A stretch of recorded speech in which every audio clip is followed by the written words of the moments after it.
I didn't do it. Who did it then? You let somebody borrow your boots and you let somebody borrow your truck? I'll show you right there. There's your boot print. Right there. Let me see the bottom of your boots. Yeah, that's your boot print right there. And where's this at? Right there. That's at the scene where the body's found. This is what Charles looks like today. That's what decomposition does. Calvin, would you want your family found like that? This is Calvin Allison. Earlier that morning, police discovered the body of his neighbor, Charles Locke, and brought Calvin in for a routine interview after finding a few suspicious items in his trash can, unraveling horrifying truths, staged innocence, and a series of revelations that investigators never saw coming. Hello. Hey. What is going on, Calvin? At 8:30 in the morning on May 23, 2019, dispatch in Pensacola, Florida, received a report about a strangely shaped object concealed beneath a tarp along the trail. The caller, a woman and local resident, had been out for her usual morning walk when her dog suddenly began pulling her toward the wooded area near the Clark sandpit. As investigators arrived, the first thing that struck them was a strong, pungent stench that indicated the odor of decomposition. Just a few feet from the body and the roadway, a half sheet of sheetrock lay discarded, its surface marked by a tire impression and a single, unmistakable footprint. As investigators searched the area, they uncovered more telling pieces of evidence, including orange twine discarded near the tarp. But this was only the beginning. The true horror still lay beneath the tarp, waiting to be uncovered. Wrapped in the tarp was a white male, his body already showing signs of decomposition. His hands and body were bound tightly with duct tape. But what truly shocked investigators was that his face was completely wrapped in it as well. When they ran his fingerprints through the system, the victim was identified as 54-year-old Charles Locke. Well, given the circumstances under which Charles's body was discovered, it was immediately clear to investigators that this was most likely a homicide. However, the most shocking revelations in the case were still waiting to surface. A few hours after the discovery of Charles's body in the woods, investigators made their way to his home just 3 miles away. However, it was what they found right outside his house that raised serious concerns. In a trash can positioned between Charles's house and his neighbor's, investigators spotted broken pieces of sheetrock alongside the same orange ties found near the body. A look at the neighbor's porch revealed even more disturbing signs, with several pieces of sheetrock scattered in plain view. Could this really be a coincidence? Or was the neighbor hiding a dark connection to Charles's death? Further inquiry identified the neighbor as 44-year-old Calvin Allison. When Calvin arrived to speak with investigators at his home, they brought him in for questioning, unaware that the truth they were about to uncover would go far deeper than they ever imagined. What's up, Calvin? Not much. My name's Investigator Alvarez, Sergeant Lawrence. By this point, investigators had learned that Calvin had relocated from Oklahoma to Pensacola, later bringing his wife and 2 children to join him, and was working for a local utility company. Calvin, where do you work at? ECUA. What do you do there? Regional services. Sewers, water. Oh, okay. You like working there? It's a job. I feel you. I gotta convince myself. I'm on 3 to 11 tonight, and tomorrow night's my last night at 3 to 11. Then I get to go back to days. I've been on it for a month now. Oh, I did midnights for, 4 years. I'm sure he has too at one point or another. But, let's see, midnights, like I said, 10 o'clock to 4 o'clock in the morning. That was honestly, 8 in the morning was harsh, man. So I understand crappy hours. At the start of the interview, Investigator Alvarez and Sergeant Barnes spend some time asking routine, everyday questions to help Calvin feel at ease and establish rapport before bringing up Charles. How long have you known Charles for? We met him a little bit after we moved in. We talked to him a couple of times, but then we didn't really start talking to him until when his wife left him. And he came over, and my wife's... I'm sorry, when did his wife leave him, by the way? A year and a half ago. Okay. And his sister, Crystal, will be able to tell you everything, like the exact dates. But, you know, when you said he had strokes, after she left him, she went to Texas. Later investigation would reveal that Charles had divorced his wife after 17 years of marriage and had suffered a stroke and an accident that left him partially impaired with difficulties in speaking. Or did you guys go over there frequently to see him, or were those circumstances? About once a week, we would take him a plate if we cooked out, but he would come over sometimes and sit down. He came over for Thanksgiving and Christmas dinner. Last time you had seen Charles? Sunday night, when I took him to plate, took him a pork chop dinner. We cooked on. While the detectives interviewed Calvin, another team of investigators searched Charles's home, sending real-time updates from the scene. At first glance, it was clear that the house was completely unkempt, with mold and wild plants spreading throughout the property. But as the investigators stepped inside, their eyes were drawn to a chilling sight of a pool of blood spread across the living room carpet. As they moved further into the house, they found another section of carpet soaked in blood, with what appeared to be drag marks trailing across it. This initial discovery confirmed that Charles had been killed inside his own home before his body was moved to the woods. Meanwhile, back at the station, detectives tried to establish a timeline of events around the crime with Calvin. So, back on what we were saying, though, so Sunday night you see him, you guys brought food over, you went to his house. Yes, sir. And how long were you there for? 10 minutes. 10 minutes. 5 minutes. Did your wife go with you, or just you? Just me. Okay. Wife was next door. Cassie was there on the phone with her. It's like 7 o'clock. We ain't had nothing called to us hardly. And then the phone starts ringing. And now is this your partner all the time, Kendall? No, he's just right now. And what you got, man? Some Marriott boots? Yes, sir. I hear you. My favorite. I got a pair just like them. This might seem like an odd question now, but it will lead to chilling revelations later. For Scambia this week or something. And my son, my nephew and him are 6 weeks apart. And my nephew's autistic. They're like two peas in a pod. As Calvin further delves into his family dynamics and workings of the day, the detectives are informed that Calvin has a minor criminal history and press him about it. You a convicted felon? No, sir. No criminal history? I have Battery charge? Yeah. All right. That's it? Yes, sir. Okay. And that was, and let me tell you, I lived on Gerlane Way, which when we moved here, we didn't know it was a bad neighborhood. The guy brought us the back way to Michigan. You know, so you see the nice houses. Well, the guy across the street, his mom's house, this guy's 50-something years old. And he had a big pit bull. He got loose in the other neighbor's yard, attacked their dog. My wife got them separated. Didn't call the pound or nothing. I'm at work, I come home, and he's out there yelling and screaming and waving his hands. And when he went like this, I thought he was going to hit her, so I slapped him. And then I went to jail. What Calvin doesn't know is that investigators have also obtained a search warrant for his house.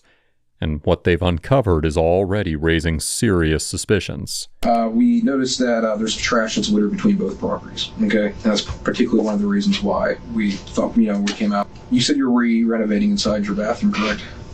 Yeah, we were 2 months ago. Had already started purchasing some sheetrock and stuff like that. The boards. Have you got any of those put up yet, or is that just something that's been sitting there? That's been sitting there. It's been all over the house. Okay. So are you guys going to be replacing the inside of the bathroom with the sheetrock? We done did all that. Okay. That's what's left over. There was some by the garage. There's been stuff out by the road. Anybody working on his place. Now, the stuff in the garbage can, the tile that's been busted out, that's yours. Yes. That's by the road. So far, the detectives have only circled around some of the evidence found in Calvin's home. But nearly 2 hours into the interrogation, armed with more telling findings, they shift their tone and begin to confront Calvin directly. Obviously did a search warrant in both residences, okay? I would love for you to help me find out why we have some items of Charles's inside your residence. Okay. We have some keys. We have some other items. Is there any particular reason why? His spare keys he gave us. Why did he give you any spare keys? In case he lost the other ones. Okay. When he lost his wallet, I have his checkbook. He used his checks. He gave me that in case he lost his wallet again. Do you have any other items of Charles's inside your house? The interrogators are clearly unconvinced by his answer and begin to press harder, cornering him further in an effort to make him reveal the truth. Calvin, I want you to make one thing very clear to you. All right? We don't pull no punches. We don't bullshit. All right, listen, just hear me out, okay? We do our homework before we come in here. You don't have no criminal history. All right, the last thing you want to be painted as. We go back to the things that we found at the scene. Ask you about your boots, okay? We have your boot print at the scene, okay? We have your car tires at the scene. We have the tarp in the trash can, what it was bought in at your house. The sheetrock that is at the scene, okay? The same UPC code is on your front porch, Chief. You with me? Yes, sir. So now is the time. You have children and a family to save face and be. Don't say you didn't do anything. You explain to me, how did Calvin Allison's boot print get there at the scene? Because we have your truck. We're seizing your truck, okay? We are in your house as we speak. We see where he was dragged from the house and back through the yard. You raked your yard in the last couple of days, okay? We're at your house now. We don't miss nothing, okay? So you tell me, how does your boot print get? And What you got, man? Some Ariat boots? yes, sir. I hear you. Another significant piece of evidence had also come from Calvin's car. Your left front tire, because you have 4 different tires on that truck. Your left front tire's cupped. Okay, you know what that is, right?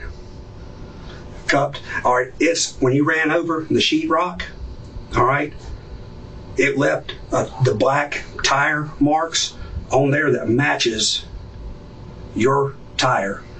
Then that brown piece of facing boarding, okay, that you use to repair your shower with, in this photo right here,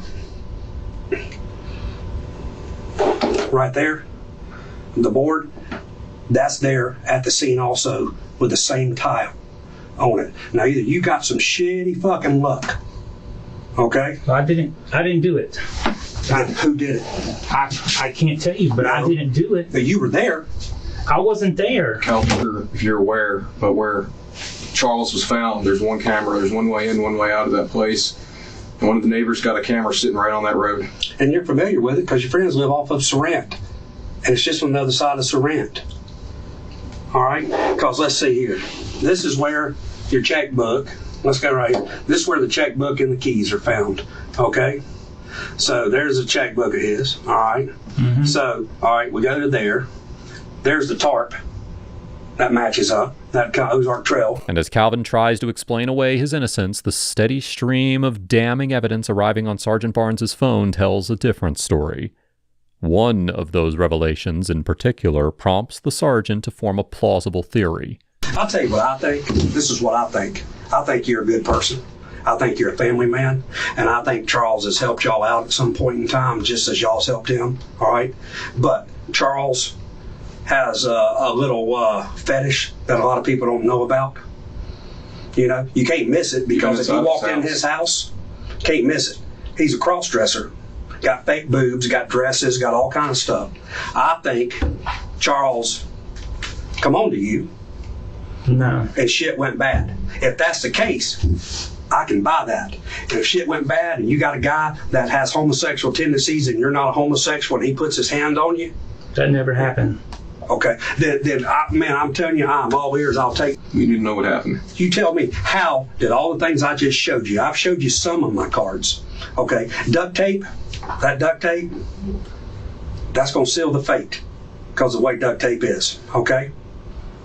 So you tell me then how all those items I just laid out to you got there 5 feet away from the body. I'm listening. We need a story, Calvin. Did somebody borrow your boots? No. Understand as we sit here, these type of situations get worse and worse, okay? And what we do for a living is, like I said, is bring justice, okay? He has a family, he has sisters, he has kids, okay? Yes, sir.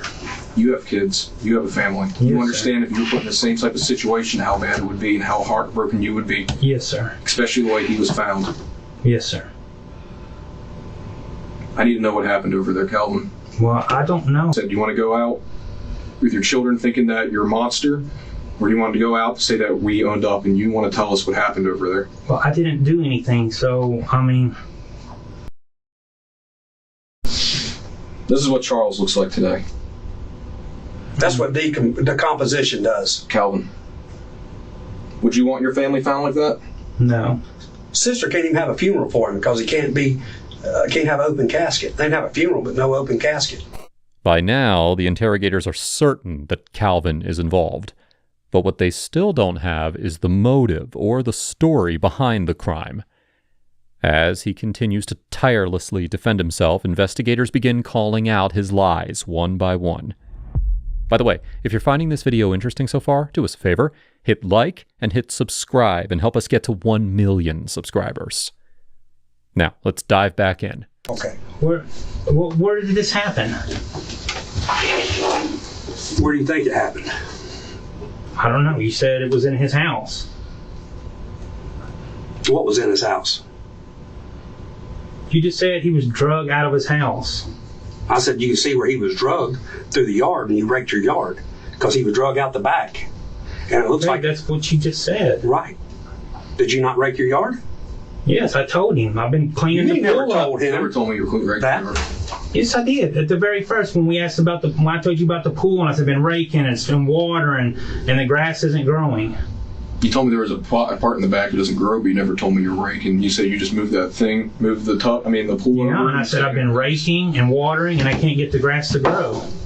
As Sergeant Barnes steps out to verify yet another lie about Calvin's alibi, investigator Alvarez leans on the rapport he's built, pressing Calvin to finally reveal the story. They called us a leak out there. We went all the way down into it. And there's a big thing that says contaminated, right? Mm-hmm.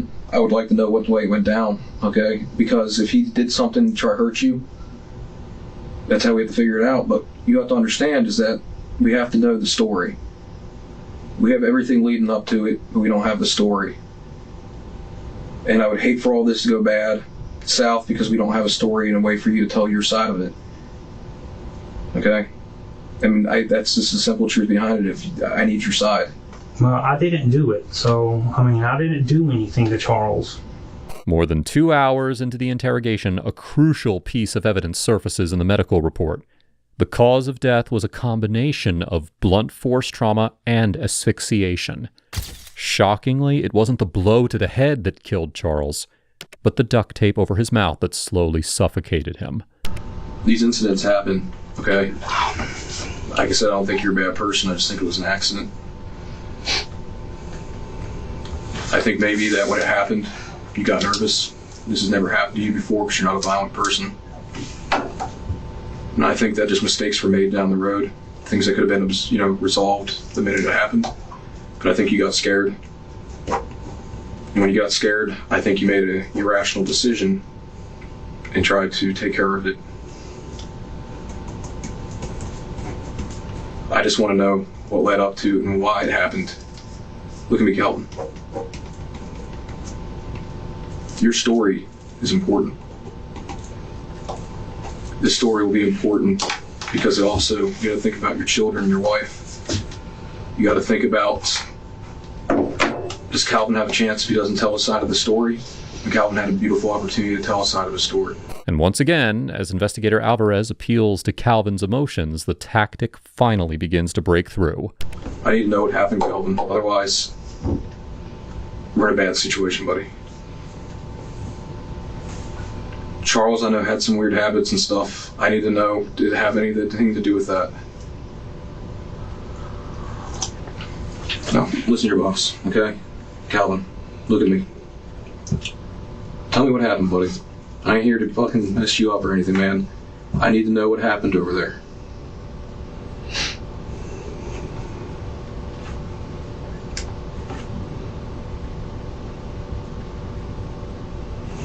He tried to kiss me. He tried to kiss you? Grabbed me. And I pushed him down.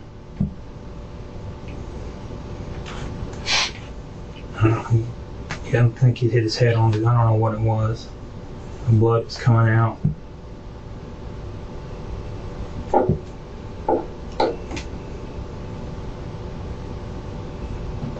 It's okay, Calvin.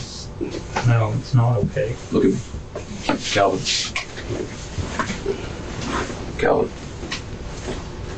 Boss. As Sergeant Barnes exits the room, Calvin begins to open up, revealing details about the incident that are even more horrifying than the initial findings suggested. I need your side of the story. So he tried to kiss you. So he came on to you. He hit his head. He started bleeding. I didn't know what to do. Just got nervous. Embarrassed. Why would you do that to me?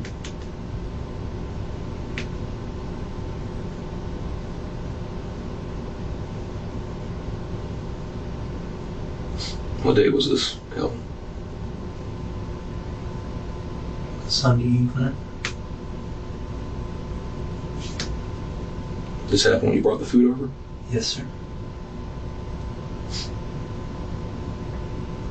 I don't know why he tried doing that either. Because you have a wife and kids.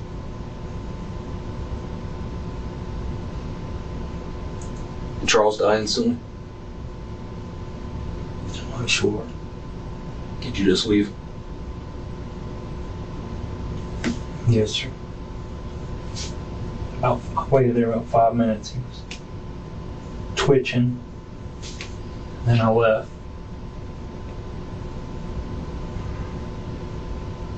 What did you do next? I didn't do anything for 2 days.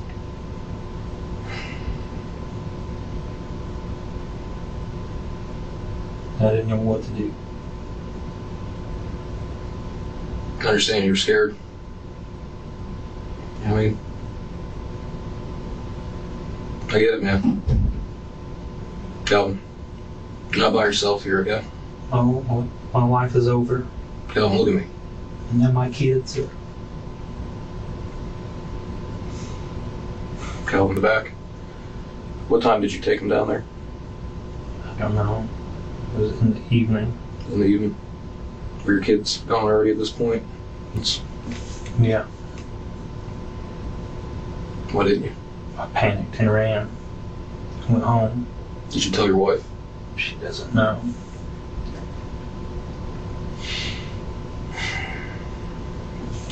Dude's gonna kill her.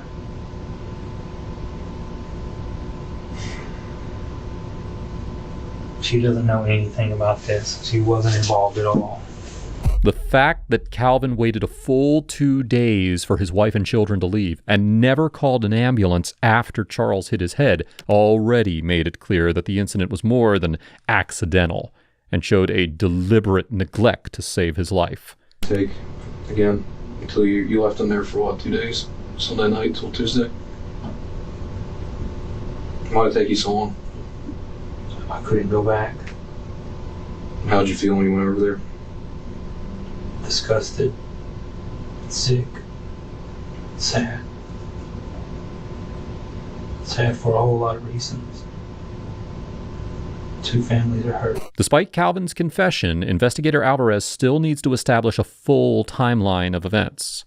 But the shocking moves that Calvin made after Charles's murder are still unknown. If you're a true crime fan who wants more and values the work that we put into every episode, well, then consider joining our Patreon. For just a few bucks a month, you get ad-free videos, access to our private Discord, and exclusive content like behind-the-scenes photos, wallpapers, and Patreon-only episodes. At higher tiers, you'll get a shout-out in our videos. And if you stick around, you could even be turned into a custom 3D detective and appear in an episode. Your support helps us keep creating in-depth, high-quality true crime stories. Join us on Patreon and be part of the investigation. Do you mind going over the process of what happened? Just so we have a full painted picture. After it happened Sunday, what did you do? Just go home? I went home and washed my hands. I sat in the bathroom about 10 minutes. I didn't know what to do. And we had made plans to go out, and we went out. And I just drank and drank and drank and drank. It wouldn't go away in my head.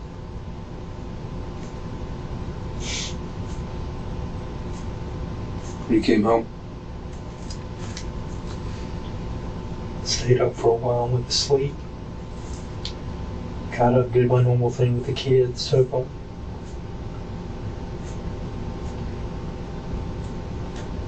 Did you already have that tarp? Or did you go out and buy it? And bought it. I guess because it's Ozark from Walmart. Yeah. And Charles over to that area. Last night.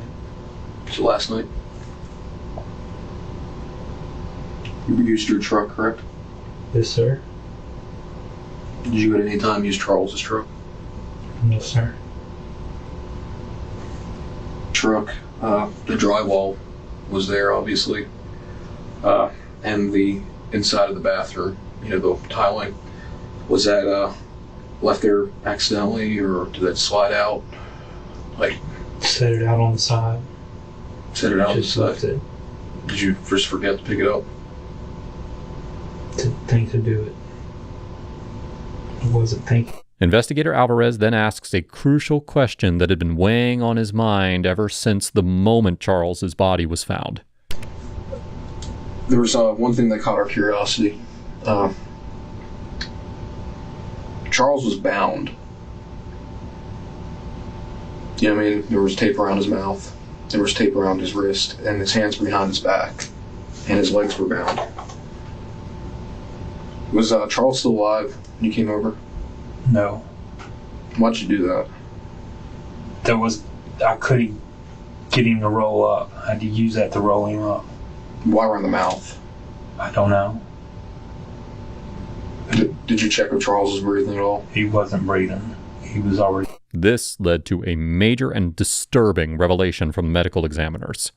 Charles was still alive when Calvin wrapped the duct tape around him, which is why the tape ultimately suffocated him to death.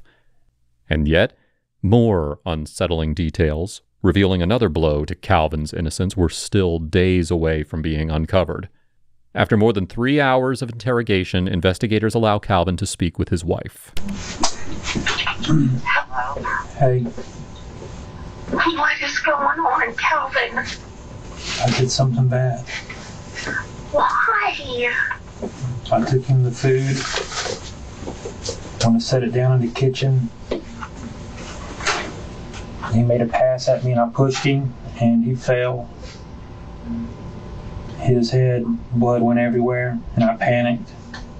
Why would you not say something? Like, why would it was an accident, Calvin? I don't know, Wendy, I panicked. Calvin. I know, I don't know, Wendy. I'm so sorry for what I'm putting you and the kids through. Why would you, I don't...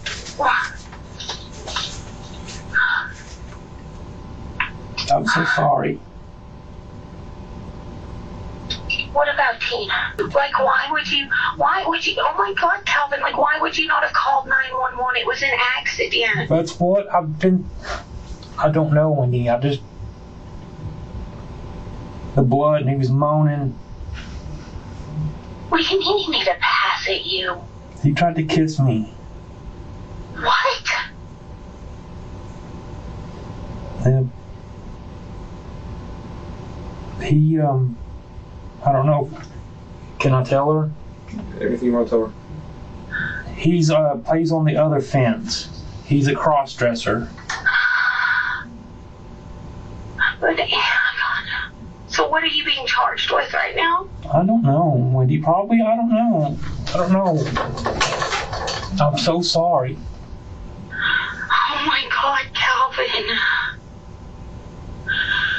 Y'all, I'm so sorry. I'm so sorry. I'm so sorry, man. I'm so sorry for Charles's family. For what I've done to you and the kids. Oh my God, I love love you. I'm gonna. Listen. I love you. Just give him a hug. Yeah. I will. I'm going to call your dad and I'm gonna go get him and we're gonna come home. Lydia. You messed up. I don't understand why you wouldn't have called them, like called an ambulance. I should have, Wendy. I should have. Yes, you should have, Calvin. I understand being scared, but I mean, accidents happen. This could have, I mean, oh my God, this could have been avoided. In the days following Charles's murder, investigators discovered that Calvin had withdrawn money from Charles's bank account, further implicating him and casting even more doubt on his claims of innocence. After nearly 4 hours of interrogation, Calvin Allison is arrested on the charge of second-degree murder. Stand on that. Turn around, put your hands behind your back for me.